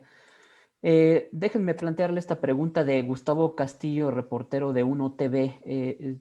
Me gustaría planteársela al doctor Apolonio Armenta, justo que él está metido pues en las entrañas del sistema penitenciario, y le plantearía, doctor, ¿qué tratamiento se le da a los internos positivos con COVID? ¿Salen del penal? se les aísla dentro del penal. ¿Tienen el personal médico, equipo y medicinas suficientes, doctor? Su micrófono, por favor, doctor. No lo escuchamos. No, salvo los centros concesionados, los nuevos centros federales que tienen técnicamente hospitales dentro de los centros, el resto del país no tenemos las condiciones para una emergencia grave. Podemos poner áreas de aislamiento. Obvio, no hay recursos para poder tener los ventiladores, los equipos en el caso de los graves.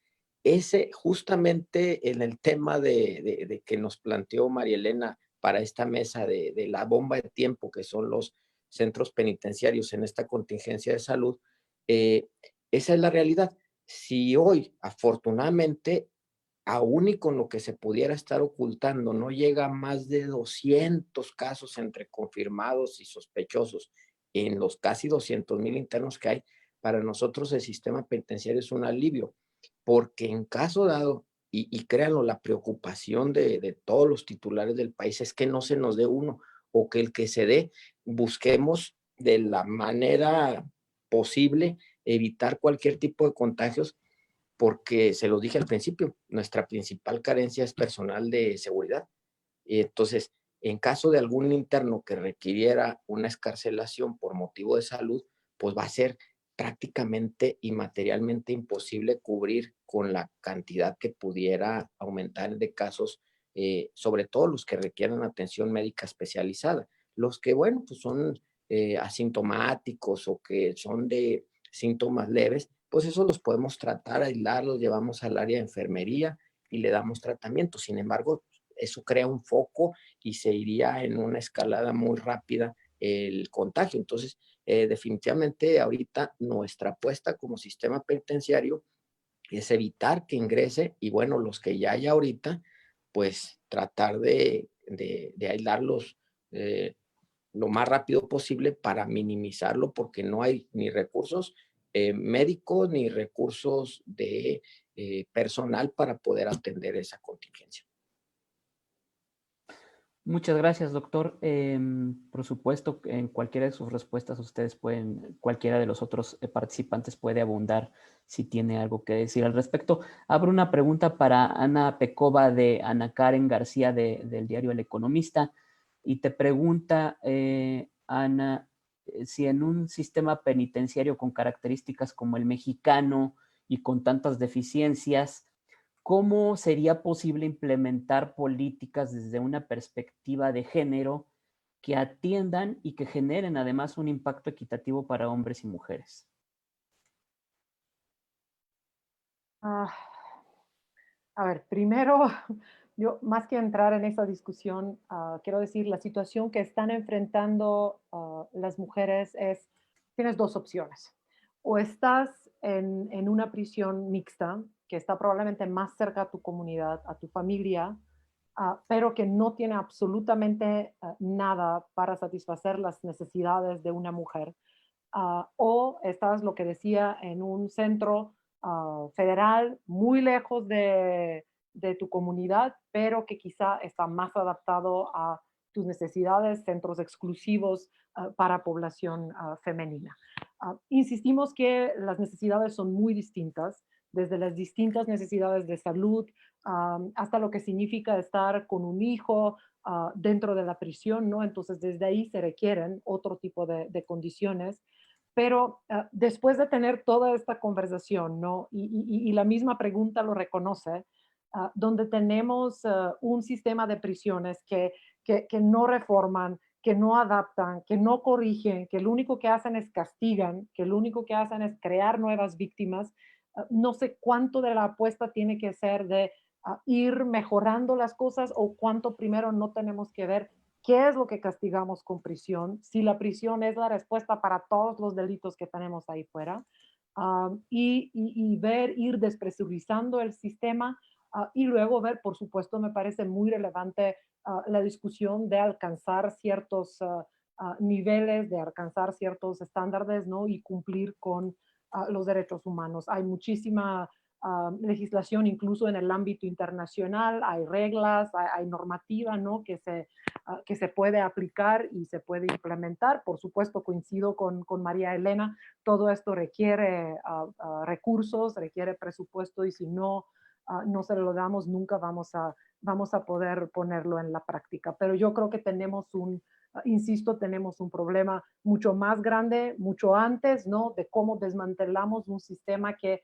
solo piensa en cómo seguir llenando un sistema disfuncional y donde muy poco pensamos o nada en qué es lo que pasa después, que con las personas que salen de ahí. Muchas gracias, Ana.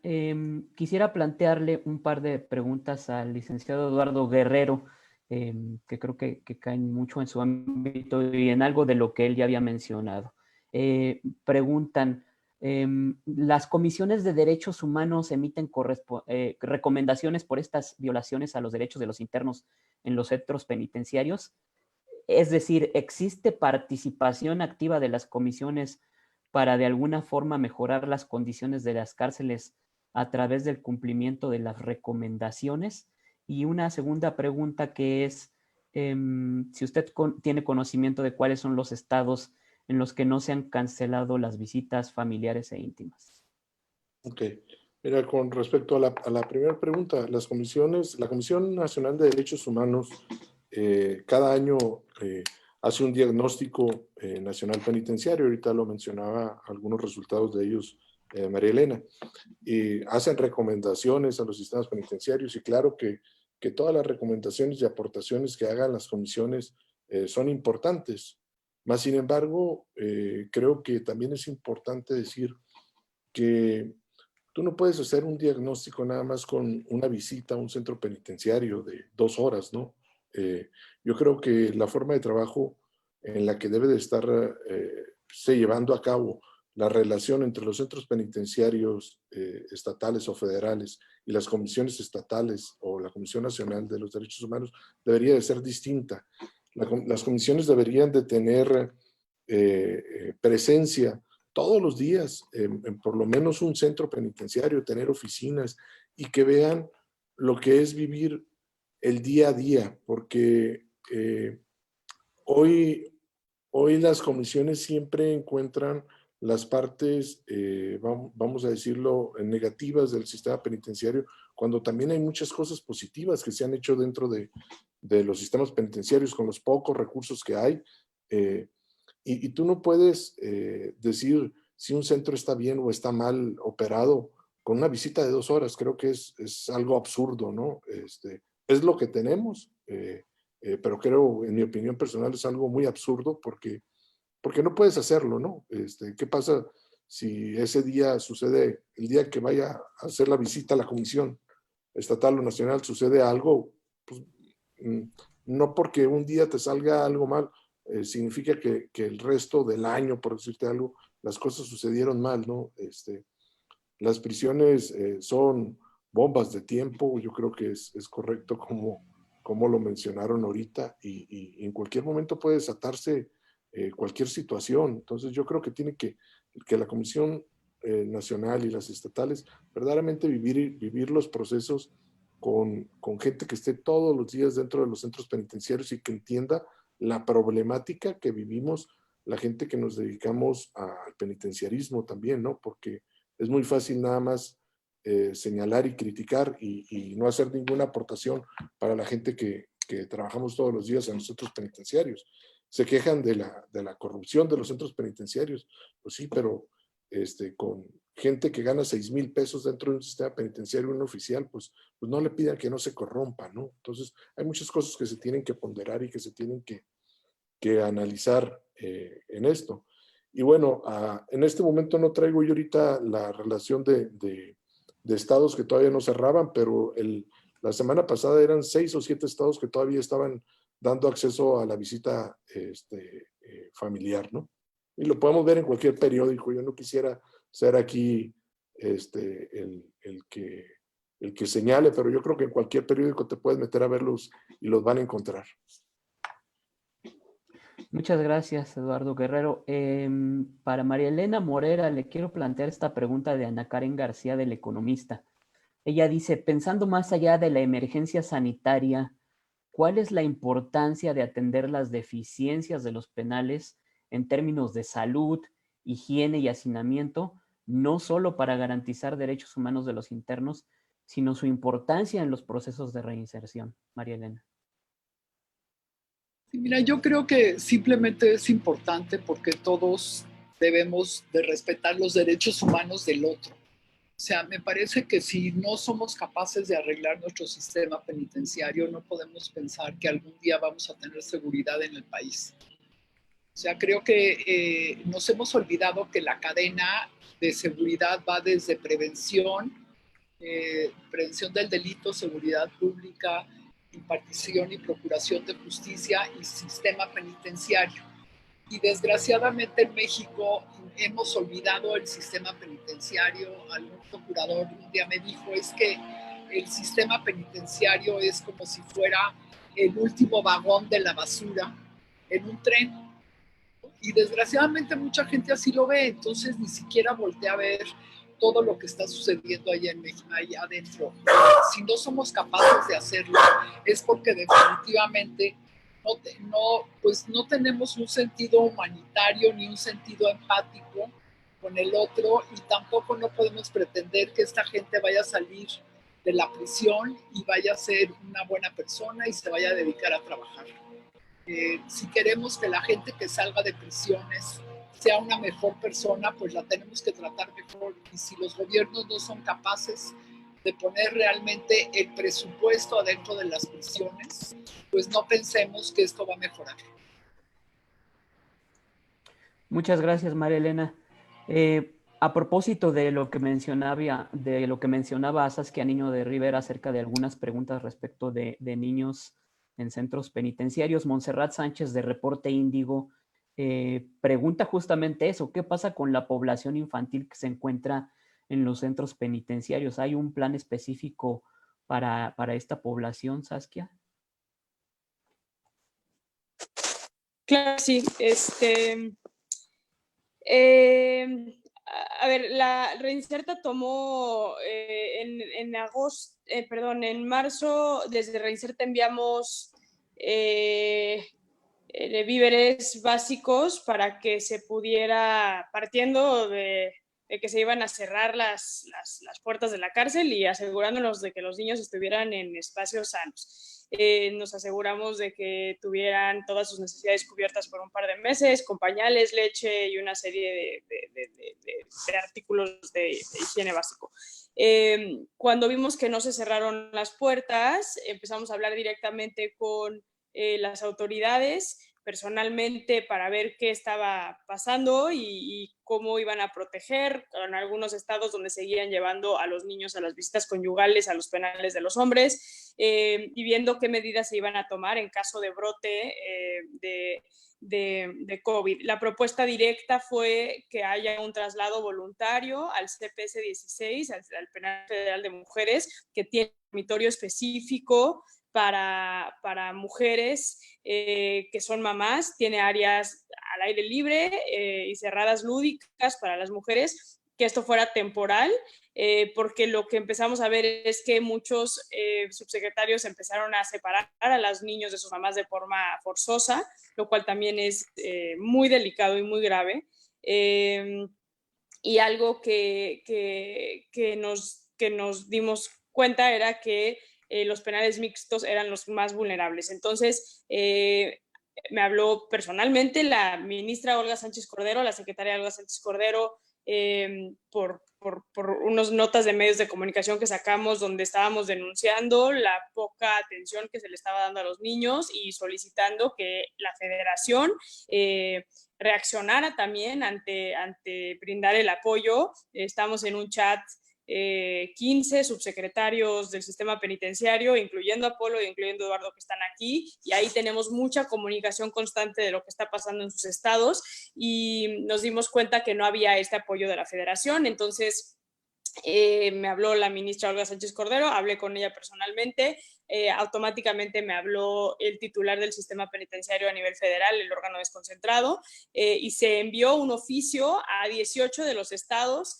que no cuentan con penales exclusivos de mujeres para brindarles el apoyo voluntario en caso de que consideren que no cuentan con los espacios para salvaguardar la integridad de las mujeres embarazadas y de las mamás con sus hijos sin separar, y especialmente a las mujeres que están en etapa de lactancia. De igual manera, bueno, eso se hizo y ya están esos oficios y ya tienen ahí los estados que no cuentan con penales exclusivos de mujeres la opción de contar con el CPS 16 para trasladar de manera temporal a estas mujeres para que puedan y podamos mantener ese vínculo afectivo materno-infantil. Por otro lado, también el día de ayer hablé personalmente con el subsecretario del Sistema Penitenciario de la Ciudad de México, con Asael Ruiz, al quien también lo solicité porque es el estado donde todavía tenemos niños que tienen 5 y 6 años de edad, porque nacieron antes de que se implementara la ley de ejecución, donde ya delimita los 3 años como edad mínima, para que no se separara, porque ahorita termina el ciclo escolar en un par de semanas ya, básicamente, y lo que sucede es que la generación de niños que cumplieron 6 años ya tienen que salir forzosamente de la cárcel de manera permanente. Sin embargo, no se ha podido llevar a cabo el taller que Reinserta hace en este penal para hacer una separación sana entre la mamá y el niño. Entonces, ayer personalmente, que hablé con tanto Asael como Carmen Serafín, la directora del penal de Santa Marta, acordamos que no se va a sacar a los niños de 6 años hasta que Reinserta pueda entrar y hacer el taller de salida paulatina para no generar ningún tipo de traumas y demás. Ahorita lo que proponemos es que las mujeres entiendan que si hay casos de infección en el penal y especialmente las que están en penales mixtos, lo mejor es salvaguardar la integridad de ellas y de sus hijos, y de que hay la opción de irse temporalmente del penal al penal 16, pero que también las autoridades cumplan con lo que marca la ley en cuanto a penales exclusivos de mujeres y áreas exclusivas de maternidad dentro de los penales exclusivos de mujeres, cosa que hemos estado haciendo mucho de la mano de Eduardo Guerrero, no solamente acompañando, por ejemplo, en los traslados que se están haciendo con los niños y con las mujeres, salvaguardando absolutamente todos los derechos humanos en este aspecto, pero creando las áreas necesarias para que los niños puedan vivir adentro de la cárcel. Y en eso me queda claro que bueno, quienes las tienen más sencillos son penales como Santa Marta, como el penal de Escobedo que tienen Eduardo, Polo también tiene su penal de mujeres, pero quienes realmente se la están viendo negras son los estados que tienen a las mujeres en estos penales mixtos, que a mí no me gusta llamarles penales mixtos porque no están hechos para mujeres y hombres, sino están adecuados para mujeres de la forma más limitada.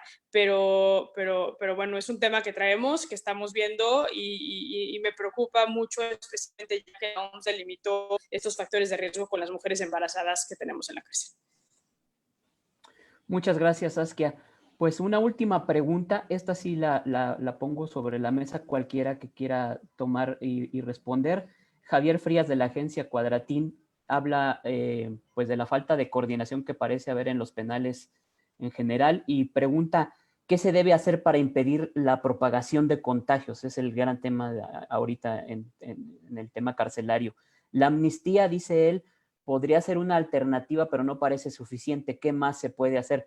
Se las dejo sobre la mesa si alguien quiere tomar la palabra para responder. A mí me gustaría comentar algo, Juan Carlos. Sí. Mira, yo creo que contestando lo primero de que parece que no hay coordinación, yo creo que no. Verdaderamente los sistemas penitenciarios del país hacen un esfuerzo a la gente que trabaja en ellos. Creo que los penitenciaristas y las gentes que trabajan dentro de los sistemas penitenciarios tienen una labor muy, muy complicada por la función que desempeñan. Y creo que se coordinan de manera correcta con los recursos que se tienen. Es bien complicado hacerlo sin recursos. Bien lo dijo Apolonio ahorita hace rato. Sin recursos esto no funciona. Los sistemas penitenciarios trabajan y funcionan con dinero, ¿sí? Para infraestructura, para sueldos, para buena alimentación.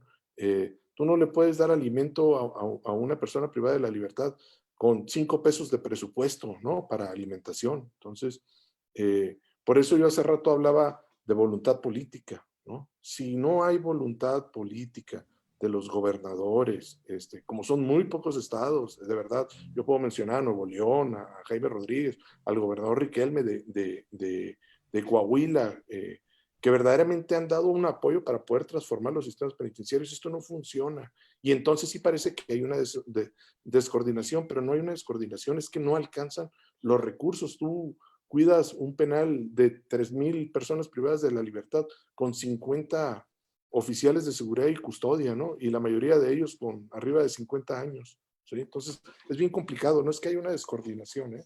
Creo que es falta de recursos. Y la segunda, ¿qué se debe hacer? Es bien sencillo. No puede entrar y salir nadie de los penales, se tienen que cerrar las visitas familiares, íntimas. Yo en lo personal creo que deben de acuartelar a la gente que trabaja dentro de las prisiones para protección de ellos y protección de sus familias y protección de las personas privadas de libertad. No hay otra forma, porque si tú estás permitiendo el ingreso y el egreso de oficiales, de gente del jurídico, del técnico, pues pueden ser posibles portadores, ¿no? de esta enfermedad. Entonces creo que la única forma es cerrando y tomando todas las medidas de protección, sanitizando todo el producto que entra al penal, de alimentos, así como lo haces tú en tu casa. Si vas al súper hoy, pues limpias todo lo que compras, ¿no? Es igual, lo tienes que hacer de la misma manera dentro del sistema penitenciario. Todos los oficiales tienen que traer sus mascarillas, sus guantes, sus caretas, sus cubrebocas. Está revisando todos los días a los oficiales, está revisando todos los días a las personas privadas de su libertad que no traigan algún síntoma, ¿no? Entonces creo que son las cosas que se deben de hacer. Lo mismo que estamos haciendo nosotros en casa, hacerlo dentro de las prisiones.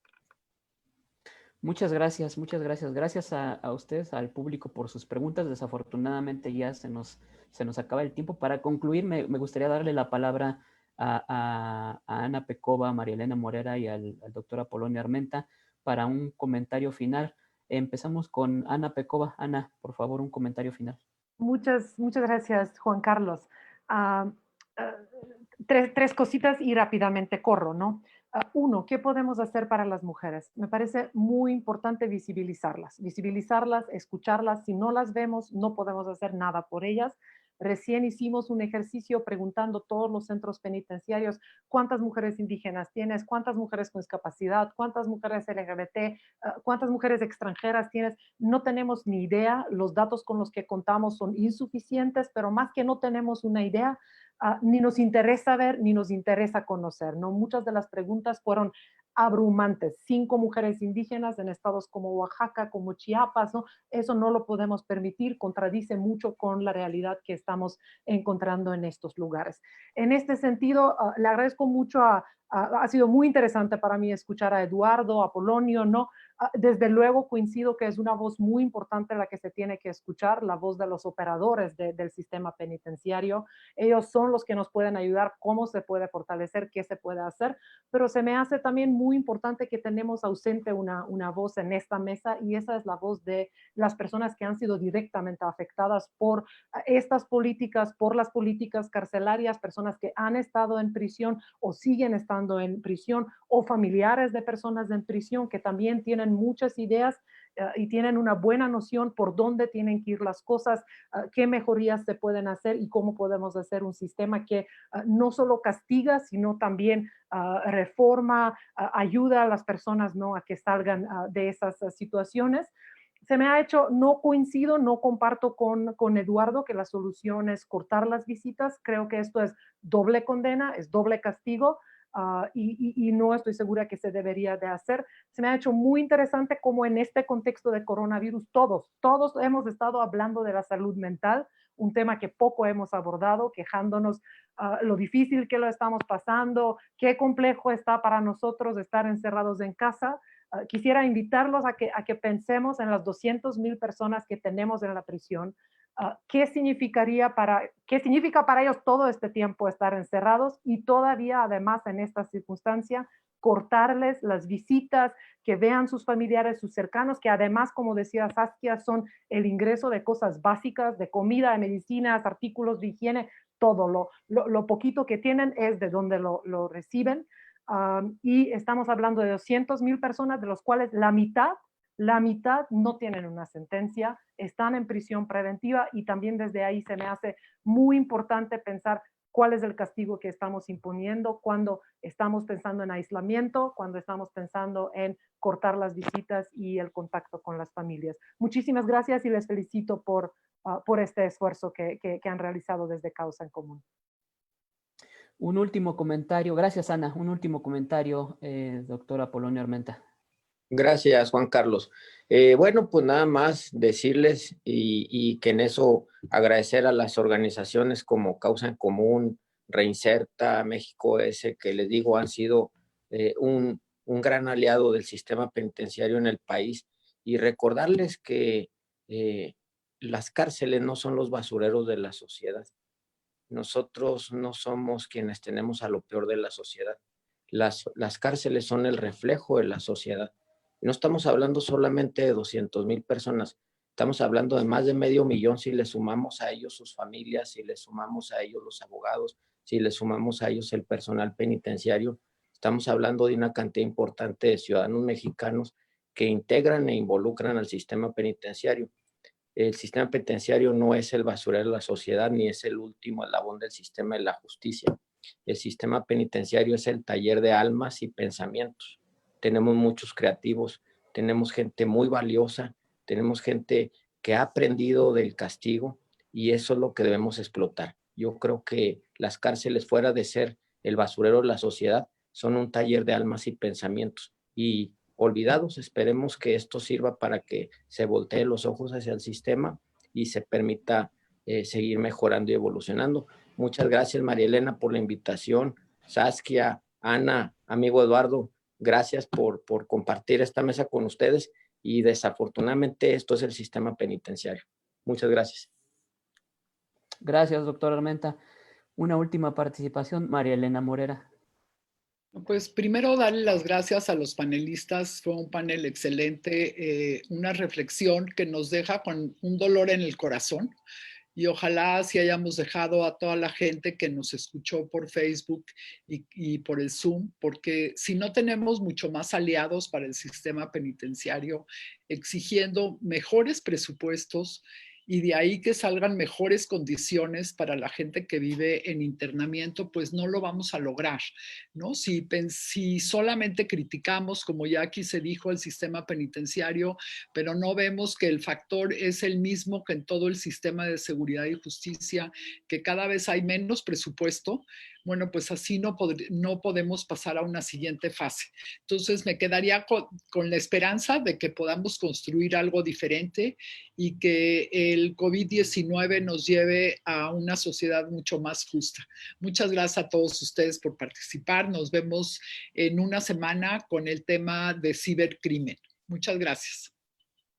Muchas gracias a todos. Aquellas preguntas que no alcanzamos a hacer Muchas gracias. en la transmisión, bueno, pues las vamos a hacer llegar a todos nuestros panelistas. A nombre de Causa en Común, le agradezco, por supuesto, y una vez más, a Saskia Niño de Rivera, directora de Reinserta, a Polonio Armenta, titular de la Unidad del Sistema Penitenciario de Coahuila, a Ana Pecova, directora ejecutiva de X Justicia para Mujeres, y a María Elena Morera, presidenta de Causa en Común, por su participación el día de hoy. Agradecemos también a todas las personas que nos siguieron en esta transmisión vía Zoom y Facebook, que fueron alrededor de 240, 250 personas en conjunto.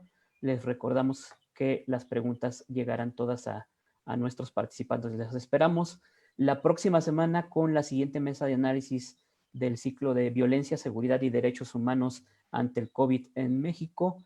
Muchas gracias, muchas gracias, y nos vemos la semana entrante. Gracias.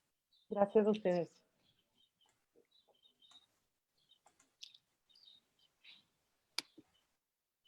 Hasta luego.